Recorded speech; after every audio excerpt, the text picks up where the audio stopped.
না, শুভেন্দু অধিকারী ব্যক্তি নয়। যে ছেলেগুলো বলছে ওরা অনেকেই এসইউসিআই পার্টির সঙ্গে যুক্ত। শুভেন্দু অধিকারী তৃণমূল করার জন্য যদি অপরাধ করে থাকে, হ্যাঁ আমি অপরাধী, কিন্তু 2011-র বিধানসভা ভোটে এসইউসিও তৃণমূলের সঙ্গে ছিল।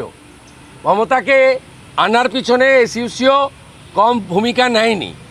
জয়নগর কুলতলিতে আমি তৃণমূল নেতা হিসেবে এসইউসিআই সমর্থনে প্রচারে গেছিলাম।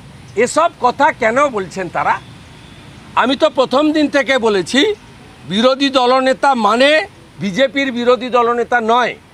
বিরোধী দলনেতা মানে রাজ্যের সরকার এবং সরকারি দলের দ্বারা যে আক্রান্ত হবে তার জন্য।